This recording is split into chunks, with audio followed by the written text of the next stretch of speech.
Hare Krishna, Hari ball, Radhe Radhe. Welcome to back আমার YouTube channel religion of সনাতন। আজকে হচ্ছে শুক্রবার 30শে জুন। আজকে হচ্ছে শয়ন একাদশী। একাদশীর পালন কালকে হবে 5টা 15 থেকে 9টা 46 মধ্যে। এবং আজকে আমি আপনাদের সাথে সেই একাদশীর মাহাত্ম্য শেয়ার করব, আপনারা সেটা শ্রবণ করুন। হরে কৃষ্ণ। আষাঢ় মাসের শুক্লপক্ষের একাদশীর নাম কি? এর মহিমাই বা কী তা আমাকে কৃপা করে বলুন।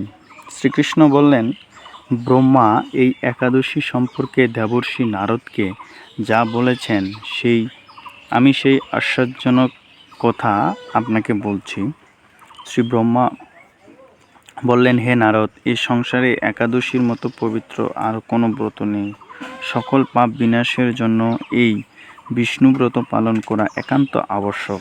যে ব্যক্তি এই প্রকার পবিত্র, পাপনাশক এবং সকল অভীষ্ট প্রদাতা একাদশী ব্রত না করে তাকে নরকগামী হতে হয়। আষাঢ়ের শুক্লপক্ষের এই একাদশী শয়নী নামে বিখ্যাত। শ্রী ভগবান ঋষিকেশের জন্য এই ব্রত পালন করতে হয়। এই ব্রতের সম্বন্ধে এক মঙ্গলময় পৌরাণিক কাহিনী আছে, আমি এখন তা বলছি।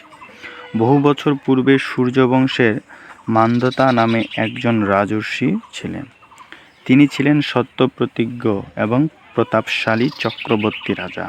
প্রজাদেরকে তিনি নিজের সন্তানের মতো প্রতিপালন করতেন। সেই রাজ্যে কোনো রকম দুঃখ, রোগ, ব্যাধি, দুর্ভিক্ষ, আতঙ্ক, খাদ্যাভাব অথবা কোনো অন্যায় আচরণ ছিল না। এইভাবে বহুদিন অতিবাহিত হলো। কিন্তু একসময় হঠাৎ দৈব দুর্বিপাকে ক্রমাগত 3 বছর সে রাজ্যে কোনো বৃষ্টি হয়নি। দুর্ভিক্ষের ফলে সেখানে দেবতাদের উদ্দেশ্যে দান মন্ত্রের সাহা সদাহা ইত্যাদি শব্দ বন্ধ হয়ে গেল। এমনকি বেদপাঠও ক্রমশ বন্ধ হলো। তখন প্রজারা রাজার কাছে এসে বলতে লাগলো, মহারাজ, দয়া করে আমাদের কথা শুনুন। শাস্ত্রের জলকে নার বলা হয়, আর সেই জলে ভগবানের আয়ন অর্থাৎ নিবাস, তাই ভগবানের এক নাম নারায়ণ।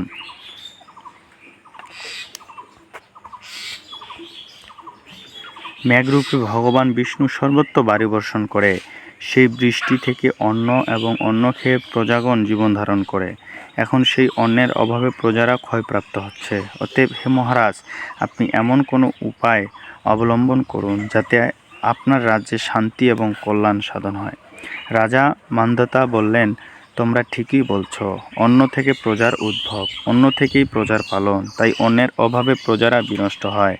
আবার রাজার দোষেও রাজ্য নষ্ট হয়। আমি নিজের বুদ্ধিতে আমরা নিজের কোনো দোষ খুঁজে পাচ্ছি না, তবুও প্রজাদের কল্যাণের জন্য আমি আপ্রাণ চেষ্টা করব। তারপর রাজা ব্রহ্মাকে প্রণাম করে সৈন্যসহ বনে গমন করলেন। সেখানে প্রধান প্রধান ঋষিদের আশ্রমে ভ্রমণ করলেন। এভাবে একদিন তিনি ব্রহ্মার পুত্র মহাতেজস্বী অঙ্গিরা ঋষির সাক্ষাৎ লাভ করেন। তাকে দর্শনমাত্রই রাজা মহানন্দে ঋষির চরণ বন্দনা করলেন। মুনিবর তাকে আশীর্বাদ ও কুশল প্রশ্ন জিজ্ঞাসা করলেন। রাজা তখন তার বনে আগমনের কারণ সবিস্তারে ঋষির কাছে জানালেন।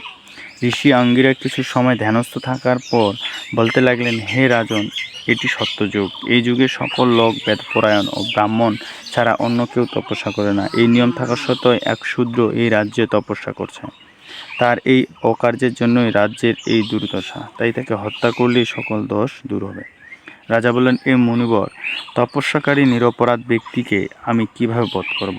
আমার পক্ষে সৎসাধ্য অন্য কোনো উপায় থাকলে আপনি দয়া করে আমাকে বলুন। তদুত্তরে মহর্ষি অঙ্গিরা বললেন, আপনি আষাঢ় মাসের শুক্লপক্ষের শয়নী নামে প্রসিদ্ধ একাদশী ব্রত পালন করুন। এই ব্রত প্রভাবে নিশ্চয় রাজ্যে বৃষ্টি হবে। এই একাদশী সর্বসিদ্ধিদাত্রী এবং সর্ব উপদ্রব নাশকারী। হে রাজন, প্রজা ও পরিবারবর্গ সহ আপনি এই ব্রত পালন করুন। মুনিবরের কথা শুনে রাজা নিজের প্রাসাদে ফিরে এলেন। আষাঢ় মাসে উপস্থিত হলে রাজ্যের সকল প্রজা রাজার সাথে ওই একাদশী ব্রত অনুষ্ঠান করলেন। ব্রত প্রভাবে প্রচুর বৃষ্টিপাত হলো। কিছুকাল মধ্যেই অন্নভাব দূর হলো। ভগবান ঋষিকেশের কৃপায় প্রজাগণ সুখী হলো। এ কারণে সুখ ও মুক্তি প্রদানকারী এই উত্তম ব্রত পালন করা সকলেরই অবশ্য কর্তব্য। ভবিষ্যৎ পুরাণে যুধিষ্ঠির শ্রীকৃষ্ণ তত্ত্ব নারদ ব্রহ্মার সংবাদ রূপে একাদশীর এই মাহাত্ম্য বর্ণিত হয়েছে। হরি বল।